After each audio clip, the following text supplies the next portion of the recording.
The Petit-Bourgeois Parasite. Why Anarchism remains the infantile allergy of the proletariat by a correspondent of the Central Committee. Let us dispense with the velvet gloves and speak in the language of dialectical materialism. For decades, the revolutionary vanguard has been forced to waste invaluable breath explaining the scientific laws of history to a faction of hysterical, black flag-waving dilettantes who refuse to read anything thicker than a pamphlet. It is time to state the matter plainly, without the sugarcoating of left unity. Anarchism is not a revolutionary alternative. It is a psychological disorder of the petty bourgeoisie, a counter-revolutionary tumor, and the single most reliable method of delivering the working class directly into the jaws of the fascist butcher. The rebellion of the shopkeeper. Let us begin with the class essence, which these libertarians conveniently ignore whenever they scream about vertical hierarchy. Who constitutes the anarchist movement? It is the déclassé intellectual, the artisan terrified of industrial consolidation, and the peasant clutching his tiny plot of land. Marx long ago identified this stench. Anarchism is the political expression of the petty bourgeoisie who fear the proletarian state because they rightly recognize it as the instrument that will dissolve their pathetic, proprietary interests into the collective. When an anarchist screams, no gods, no masters, what they are actually expressing is the resentment of the small-time trader who cannot compete with monopoly capital. Their anti-authoritarianism is merely the inverted vanity of the bourgeois individualist. They do not hate the bourgeoisie. They hate that they are not yet the bourgeoisie. They demand absolute freedom, not for the exploited worker, but for the self, that sacred fetish of capitalist alienation. In this, they are the bourgeoisie turned inside out. Equally obsessed with property, equally terrified of discipline, and equally allergic to the scientific organization required to seize the means of production. An infantile disorder. On the historical stage, Lenin dissected this pathology with surgical precision. He labeled anarchist ultraleftism an infantile disorder,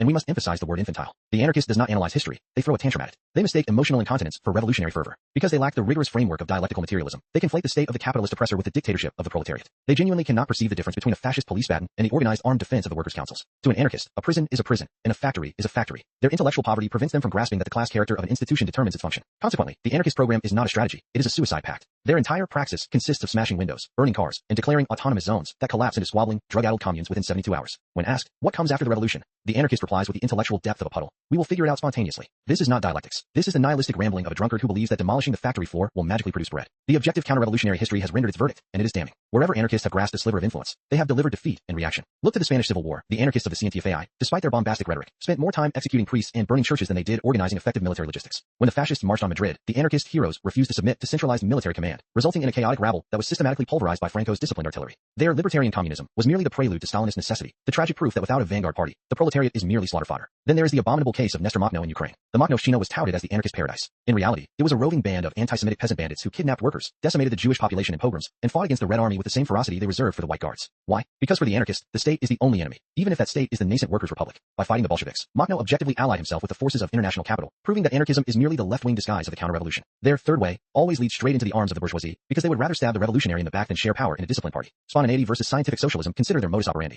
The anarchist despises the party congress, the Central Committee, and the principle of democratic centralism. They call these bureaucratic. But what is their alternative? A spontaneous uprising. This is the most cynical fraud they peddle. Spontaneity is the ideology of the lumpen proletariat, the gambling addict, the unskilled laborer who refuses to study political economy. Marxism teaches us that the masses, left to their own devices, produce only trade union consciousness, a limited, economistic worldview that cannot break the chains of capital. To smash the state, one requires a vanguard, a disciplined core of professional revolutionaries armed with the theories of Marx, Engels, and Lenin. Yet the anarchist despises theory. They proclaim that the revolution must be lived, not planned. This is the language of the mystic, not the materialist. When an anarchist sneers at armchair Marxists, they are really sneering at science itself. They prefer the thrill of the barricade to the drudgery of factory organization. They are the tourists of revolution, arriving for the street fighting and leaving when the sewage systems need to be repaired and the grain rations need to be distributed. The final betrayal, the free market of opinions. Most disgustingly, the anarchist has become the unwitting parrot of bourgeois liberalism. Today, on the internet, they cry for horizontalism and consensus democracy. In practice, this means that the loudest, most narcissistic individual can veto the will of the collective. Consensus is not democracy. It is the tyranny of the stubborn minority. It guarantees paralysis. Meanwhile, the capitalist state, centralized, armed, and efficient, sits outside their commune, sharpening its knives. The anarchist, in their naivety, demands we disarm the proletarian state before the bourgeoisie has been expropriated. This is not liberation. This is treason. Conclusion. The parasite must be cut out. The revolutionary movement does not need the anarchist. The movement tolerates them, as one tolerates a case of indigestion.